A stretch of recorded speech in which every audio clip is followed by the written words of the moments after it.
Hello my dear student, तो कैसे हो आप सभी लोग और कैसी चल रही है आप लोगों की बोर्ड एग्जाम की तैयारी। बहुत सारे स्टूडेंट कमेंट कर रहे थे सर हिंदी व्याकरण में अलंकार का टॉपिक पढ़ा दो, तो आज हम लोग अलंकार का एक एक ट्रिक के साथ समझेंगे। एक भी अलंकार आप बोर्ड एग्जाम में छोड़कर नहीं आओगे, एक सेकंड में आप पहचान जाओगे हमारा कौन सा अलंकार है। आज का ये वीडियो बहुत स्पेशल है। हिंदी व्याकरण में हम लोग आज अलंकार को पढ़ने वाले हैं, वो भी ट्रिक के साथ। ठीक है, आपका जो 2 नंबर है वो आपका बिल्कुल से पक्का हो जाएगा। एक भी आप कोई सा भी अलंकार आ जाए, आप सेकंड में पहचान जाओगे हमारा ये कौन सा अलंकार है। ठीक है, अलंकार आज हम लोग पक्का करेंगे, 2 अंक बिल्कुल से, और ऐसा मास्टर ट्रिक बताएंगे कि आप बोर्ड एग्जाम में जाओगे बस सेकंड में आप 1 सेकंड में पहचान जाओगे हमारा कौन सा अलंकार है। ठीक है, परिभाषा भी आप लिख दोगे। ठीक है, तो और उपमा जो आपका अलंकार है, अलंकार के भेद जितने भी हैं आप ट्रिक के साथ पहचानोगे। चाहे आपका उपमा अलंकार आ जाए बोर्ड एग्जाम में, चाहे रूपक अलंकार या उत्प्रेक्षा अलंकार या मानवीकरण अलंकार, कोई सा भी अलंकार आ जाए, बस 1 सेकंड आपको लगेगा इसको पहचानने में और परिभाषा और उदाहरण लिखने में। बहुत ध्यान से देखना, ठीक है, एंड 1 सेकंड में आप पूरा पहचान जाओगे कौन सा अलंकार है। आज के इस वीडियो को ध्यान से देखना, लाइक करके अपने सभी फ्रेंड्स के साथ शेयर कर देना और चैनल पर सब्सक्राइब भी कर देना। अब हम लोग समझेंगे अलंकार के बारे में बहुत अच्छे से ट्रिक के साथ। मेरे प्यारे स्टूडेंट, जो हमारा हिंदी व्याकरण है, हिंदी व्याकरण में जो अलंकार का टॉपिक है बिल्कुल से आपका क्लियर हो जाएगा ट्रिक के साथ। ठीक है, ट्रिक से आप कोई सा भी अलंकार पहचान जाओगे, बहुत ज्यादा आसान ट्रिक बताएंगे। ठीक है, बहुत ध्यान से देखना। सबसे पहले हम लोग ये समझेंगे कि अलंकार होता क्या है, मतलब अलंकार क्या है। देखो, अलंकार का मतलब क्या होता है, जैसे कोई भी इंसान है जब वो आभूषण पहन लेता है, जैसे एक महिला है जब वो आभूषण पहन लेता है तो जो वो श्रृंगार करती है ना, वही अलंकार है। मतलब वो शोभा जो बढ़ाता है। जैसे आप कोई भी है, अच्छा वस्त्र पहन लो, अच्छी चीजें पहन लो और जो आपका शोभा बढ़े वही अलंकार है। तो काव्य का मतलब होता है जो आपका पद्य होता है। ठीक है, काव्य की शोभा बढ़ाने वाले तथ्य को अलंकार कहते हैं। जैसे आभूषण वो एक अलंकार है, आपको अलंकृत करता है। ठीक है, बस इतना सा आपको समझना है। और अलंकार के 2 प्रकार होते हैं, मतलब अलंकार के 2 प्रकार होते हैं, एक शब्द अलंकार, ठीक है, और एक आप लोगों का अर्थ अलंकार। ये मैं आपके जानकारी के लिए बता रहा हूं, लेकिन आप किसी भी क्लास में हो, बोर्ड एग्जाम में जो है बस इतना अलंकार अगर आपने तैयार कर लिया। देखो, अगर आप बोर्ड परीक्षा में पेपर देने वाले हो तो अलंकार जो है बस ये इतना तैयार कर लो, इससे बाहर आपका नहीं आएगा। चाहे आप 9th में हो, 10th में हो, 11th में, 12th में हो, किसी भी क्लास में हो, एक आपको तैयार कर लेना उपमा अलंकार। अगर आप क्लास 10 में हो तो आप लोग केवल उपमा अलंकार तैयार कर लो, उत्प्रेक्षा अलंकार, रूपक अलंकार। ठीक है, आप सारा तैयार कर लो, बहुत ज्यादा इंपॉर्टेंट है आपके लिए, जानकारी के लिए बहुत इंपॉर्टेंट है। और 100% आप अपना 2 अंक बिल्कुल से पक्का कर लो। देखो, हम लोग समझेंगे उपमा अलंकार के बारे में, वेरी इंपॉर्टेंट है बच्चा। ठीक है, ट्रिक के साथ समझेंगे, उत्प्रेक्षा अलंकार का ट्रिक के साथ समझेंगे, मतलब अलंकार का जो है वो टॉपिक बिल्कुल से क्लियर हो जाएगा। आप हमारे साथ अगर पढ़ रहे हो तो कॉपी और पेन लेकर बैठना, कॉपी और पेन, मतलब ये आप नोट कर लेना। आज के बाद आपको अलंकार में कोई सा भी दिक्कत नहीं होना चाहिए। ठीक है, इसके बाद हम लोग समझेंगे रूपक अलंकार के बारे में, वेरी इंपॉर्टेंट है, एंड अतिशयोक्त अलंकार और मानवीकरण अलंकार के बारे में भी समझेंगे। कभी कभी बोर्ड एग्जाम में ये भी आते हैं। ठीक है, और ये हर साल आपका पेपर में आता है। एक एक अलंकार को हम लोग बहुत बेहतरीन ट्रिक के साथ समझेंगे, मास्टर ट्रिक के साथ समझेंगे। मतलब मास्टर ट्रिक मतलब आपको ऐसा बताएंगे ट्रिक ना, आपके मास्टर जी ऐसा ट्रिक बताएंगे कि अब आपको अलंकार में कोई सा भी दिक्कत नहीं होने वाला है। बोर्ड एग्जाम हो या ऑब्जेक्टिव हो, कहीं भी आपके आए, परिभाषा हो, सब कुछ आप चुटकियों में लिख दोगे।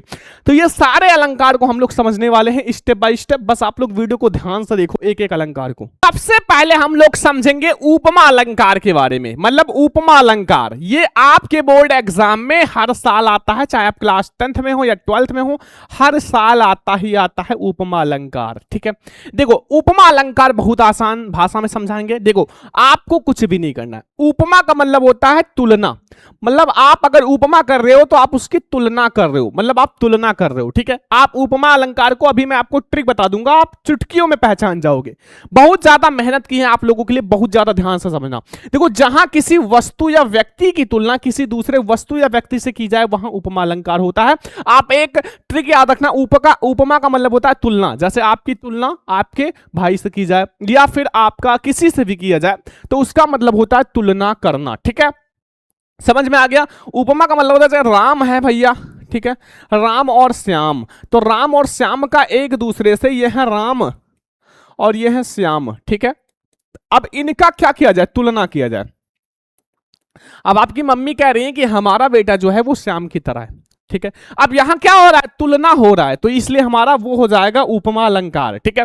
अब देखो ट्रिक समझ लो बच्चा, ट्रिक क्या है, अगर आप कोई सा भी उदाहरण देखो, कोई सा भी उदाहरण आपको कहे कि इसमें कौन सा अलंकार है, तो चुपके से पहचान जाओ।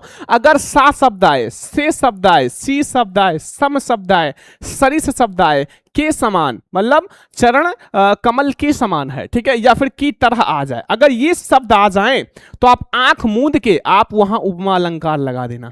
ध्यान से समझ लो, आपको कोई नहीं बताएगा। देखो आपको सा से सी सम सरिस के समान एंड की तरह आपका अगर शब्द आए तो आप डायरेक्टली उपमा अलंकार लगा देना, बस आपका उपमा अलंकार बिल्कुल तैयार हो गया। अब हम लोग कुछ एग्जाम्पल समझ लेते हैं जो बोर्ड एग्जाम में बहुत बार आता है, 100% आता है, ठीक है। जैसे देखो पहला, राधा के चरण गुलाब के समान है। अब यहां एक चीज आप समझो, यहां क्या आ गया, के समान शब्द, क्या आ गया, के समान। ये ट्रिक में मैंने बताया था, अगर के समान शब्द आ जाए तो वो हमारा उपमा अलंकार होगा, ठीक है। चलो आगे आ जाओ, पहला आपको समझ में आ गया। अब दूसरा नंबर समझो, हरिपद कोमल कमल से, अब से शब्द आ गया, ये देखो से शब्द, ठीक है। एंड आहूति सी गिर चढ़ी और चमक उठी ज्वाला सी, अब देखो सी शब्द आ गया, सी शब्द, ठीक है। देखो सारा ट्रिक से आपका पक्का हो रहा है, ठीक है। एंड फिर चौथा है सजल नीरद सी कल आपका कलांति सी, ठीक है। अब यहां सी शब्द आ गया, ठीक है, सी शब्द, तो देखो ये आप लोग डायरेक्टली लगा सकते हो कि ये हमारा उपमा अलंकार है, ठीक है। इसमें आपको यही ट्रिक देखने को मिलेगा और आपका भैया 2 अंक पक्का हो जाएगा। अगर उपमा अलंकार आएगा तो ये ट्रिक याद रखो, आप आंख मूंद के आप अपना ऑब्जेक्टिव बिल्कुल से पक्का कर सकते हो। अभी लास्ट में हम लोग ऑब्जेक्टिव देखेंगे, टेस्ट लेंगे, अभी ये आप लोग नोट कर लो सभी स्टूडेंट, उपमा अलंकार और उसका ट्रिक और उदाहरण बहुत स्पेशल है। दूसरा अलंकार हम लोग समझेंगे जो उत्प्रेक्षा अलंकार होता है। देखो आपको एक एक अलंकार को समझ लेना है, बहुत ज्यादा इंपॉर्टेंट है। उत्प्रेक्षा अलंकार, अभी मैं आपको ट्रिक भी समझा दूंगा, मतलब उत्प्रेक्षा अलंकार आप 1 सेकंड में पहचान जाओगे। उत्प्रेक्षा का मतलब क्या होता है, जहां उपमेय में उपमान की संभावना की जाए वहां उत्प्रेक्षा अलंकार होता है। मतलब उपमेय में जो उपमान की केवल संभावना किया जाता है, ठीक है, संभावना किया जाए वहां हमारा क्या हो जाएगा, उत्प्रेक्षा अलंकार हो जाएगा। जहां उपमेय में उपमान की संभावना किया जाए, केवल संभावना किया जाता है, तो वहां हमारा उत्प्रेक्षा अलंकार होता है, ठीक है। अभी आप ट्रिक समझ लो, अगर आप कोई सा भी दुनिया का कोई सा भी उदाहरण आ जाए, ध्यान से समझो, कोई सा भी एग्जाम्पल आ जाए, अगर आपको उसमें मनु शब्द देखने को मिले, मानो शब्द देखने को मिले, जनहू शब्द, जनहू, मनहू एंड जनहू, ये शब्द आदि देखने को मिले, तो याद रखो कि वो हमारा उत्प्रेक्षा अलंकार ही होगा और कोई अलंकार हो ही नहीं सकता, ठीक है। जैसे एग्जाम्पल देखो, बहुत बार आ चुका है ये, सोहत ओढ़े पीठ पर श्याम सलोने गात, मनो नीलमर शैल पर आपत्ति उपयोग प्रभात। अब यहां देखो कौन सा शब्द आ गया, मनो शब्द आ गया, मनो शब्द आ गया, तो कौन सा अलंकार है, उत्प्रेक्षा अलंकार है। चलो एक आपका एग्जाम्पल पक्का हो गया। ऐसे आप कोई सा भी एग्जाम्पल देख लो, मोर मुकुट सी चंद्रकान और राजत जो नंद नंद एंड मनु शेखर की अवकलन किए शेखर सतचंद, ये हमारा मनु शब्द आ गया, ठीक है। तो अगर ये शब्द आपको देखने को मिले तो आप समझ जाओ कि वो हमारा उत्प्रेक्षा अलंकार होगा। बताओ अब कोई दिक्कत है, अब कोई दिक्कत, मैंने आपको पूरा ट्रिक समझा दिया कि अगर आपका उत्प्रेक्षा अलंकार होगा तो कैसा होगा, ठीक है। ये हमारा हो गया दूसरा अलंकार। तीसरा नंबर अलंकार हमारा समझ लो, वो है रूपक अलंकार, और ये तो बहुत इंपॉर्टेंट है, बहुत इंपॉर्टेंट, बहुत ज्यादा इंपॉर्टेंट है रूपक अलंकार। मतलब बोर्ड एग्जाम के लिए बहुत इंपॉर्टेंट है, आपको बिल्कुल से समझ लेना है रूपक अलंकार के बारे में। देखो रूपक अलंकार का जो परिभाषा है, जहां उपमेय में उपमान का भेद रहित आरोप किया जाए वहां रूपक अलंकार होता है। रूपक अलंकार का मतलब सीधा वैसा ही दिखा दिया जाए, मतलब चरण कमल बंदोहर रही, जो चरण है सीधा कमल की तरह है, मतलब यहां तुलना नहीं किया गया है, डायरेक्टली वैसा बता ही दिया गया है, मतलब वैसा बना ही दिया गया है कि चरण जो है वो कमल के समान है, ठीक है। तो यहां वो चीज नहीं है, केवल आपका उपमेय में उपमान का भेद रहित आरोप किया जाता है, वो हमारा रूपक अलंकार होता है। ट्रिक आप समझ लो, यहां डायरेक्ट रूपी शब्द आ जाता है, मतलब यहां जब आप इसको पढ़ोगे तो आपको एक रूपी शब्द देखने को मिलेगा कि चरण कमल बंदोहर राई, यहां चरण जो है कमल के समान है, मतलब चरण जो है कमल रूपी है, तो रूपी शब्द आ जाएगा। मतलब आप इसका अर्थ निकालो, ठीक है, यहां डायरेक्टली सीधा वही बन जाए, मतलब सीधा वही बना ही दिया जाता है कि चरण कमल बंदो हर रही, और इसमें ये हाइफन चिन्ह होता है, देखो इसमें ये वाला चिन्ह होता है बीच में, ठीक है, कहीं ना कहीं देख लो, तीनों एग्जाम्पल में आपको ये चिन्ह देखने को मिलेगा, ठीक है। तो चरण कमल बंदो हर रही, यहां चरण जो है डायरेक्ट कमल की तरह कर दिया गया, मतलब चरण कमल रूपी है। हरि हरि हरि जननी में बालक तेरा, ठीक है, एंड मुनि पद कमल बंद होई ब्राता। बस ये तीन ऐसा एग्जाम्पल हैं जो हर साल आपका आता है रूपक अलंकार में। रूपक अलंकार में ये एग्जाम्पल हर साल आता है, ठीक है, बिल्कुल से तैयार कर लो। अगर आपको रूपक अलंकार पढ़ना है, बस ये तीन एग्जाम्पल और ये ट्रिक आप तैयार कर लो, आप रूपक अलंकार को तुरंत पहचान जाओगे, ठीक है।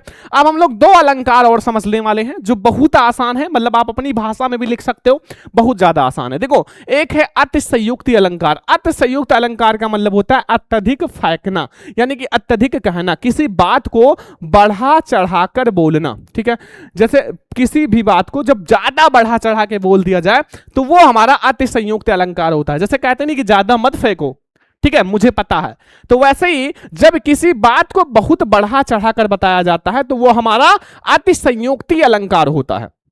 किसी बात को एकदम बढ़ा चढ़ा के बता दिया जाए, इतना ज्यादा बता दिया जाए कि किसी को विश्वास ही ना हो, ठीक है। जैसे देखो, उसकी आवाज सुनकर पूरा शहर जाग गया। अब इतना तेज किसी का आवाज नहीं है कि पूरा शहर जाग जाए, ये तो बस बढ़ा चढ़ा के फेंक दिया गया है।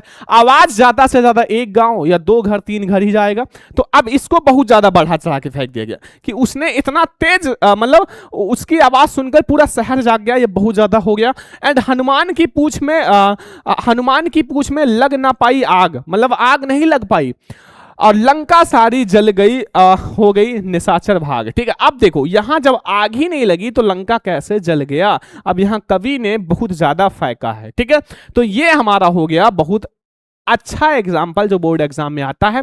ये भी अतिशयोक्ति अलंकार भी तैयार करना। हम लोग लास्ट अलंकार समझेंगे, इससे बाहर आपके कोई भी बोर्ड एग्जाम ले लो नहीं आएगा और 2 अंक आपका पक्का हो जाएगा। अब हमारा एक अलंकार समझेंगे, मानवीयकरण अलंकार, ठीक है। लास्ट अलंकार है मानवीयकरण अलंकार। देखो, ये भी बहुत इंपॉर्टेंट है बच्चा, बहुत ध्यान से समझना। बस 5 अलंकार आप समझ लो बस, जहां प्रकृति की चीजों को इंसान के कार्य की तरह करती दिखाई जाए, मतलब जो प्रकृति है उसका डायरेक्टली इंसान से, मतलब इंसान जैसा कार्य करता है वैसा दिखाया जाए, ठीक है। बस इसमें कोई सा भी ट्रिक नहीं है, बहुत आसान है कि आप जैसे फूल हंसे, फूल हंस नहीं सकता, यहां डायरेक्टली निर्जीव चीज को सजीव दिखाया गया है। कलियां मुस्काई, कलियां मुस्का नहीं सकती, ठीक है, इसलिए हमारा डायरेक्टली मानवीकरण अलंकार है, ठीक है। मेघ आए बड़े बन उनके समर के, ठीक है। एंड हवा गुनगुना रही है, हवा गुनगुनाती नहीं है, हवा को गरमाया थोड़ी जा रहा है कि वो गुनगुनाएंगे, ठीक है। बस ये हमारा हो गया अलंकार, ठीक है। अब अलंकार में अगर ये 5 अलंकार तैयार कर लेते हो, कोई सा भी आप बोर्ड एग्जाम दे रहे हो, आप क्लास 10 में हो तो आप पहला अलंकार आप लोग तैयार कर लो, इसमें उपमा अलंकार, फिर आप लोग ये उत्प्रेक्षा अलंकार, रूपक अलंकार, आपका बिल्कुल से पक्का हो जाएगा। क्लास 12th में हो और 11th में हो तो ये 5 अलंकार तैयार कर लो, बस बिल्कुल पक्का, ठीक है। ये आपका 2 अंक जो है बिल्कुल से पक्का हो जाएगा, 2 अंक एकदम से पक्का हो जाएगा, कोई नहीं काट सकता बोर्ड एग्जाम में आने से, ठीक है। और ये आपके लिए बहुत स्पेशल क्लास है, ठीक है। अब हम आप लोगों का लेंगे टेस्ट, कि आप लोगों को मैंने ट्रिक तो बताया ही है, आप ट्रिक तो जानते ही हो, ठीक है। आप लोगों को ट्रिक तो हर एक अलंकार का बताया है, तो अब आ जाओ हम आप लोगों का लेते हैं अलंकार का टेस्ट। कुछ ऑब्जेक्टिव के साथ हम आप लोगों का अलंकार का टेस्ट लेंगे और देखते हैं आप लोगों को कितना समझ में आया, ठीक है। और आप लोग कमेंट करना कि आपको ये क्लास कैसा लगा, जल्दी से सभी स्टूडेंट कमेंट कर देना। अब हम लोग लेते हैं एक एक ऑब्जेक्टिव का उत्तर, आप लोग जल्दी जल्दी बताओ। अब हम आप लोगों को जो अलंकार है, आप लोगों को बिल्कुल समझ में आ गया ना। अब अलंकार का कुछ इंपॉर्टेंट ऑब्जेक्टिव का आपका टेस्ट हो जाए, देखो बहुत ध्यान से बताओ, ठीक है।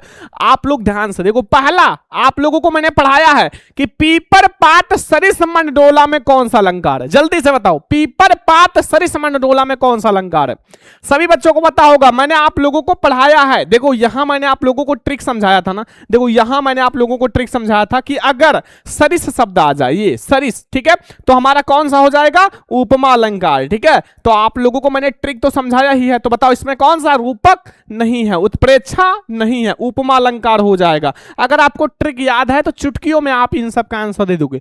चरण कमल बंदो हर, यहां चरण को डायरेक्ट कमल और ये हाइफन शब्द आ गया, हाइफन, तो बता दो कौन सा अलंकार है, जल्दी से बताओ।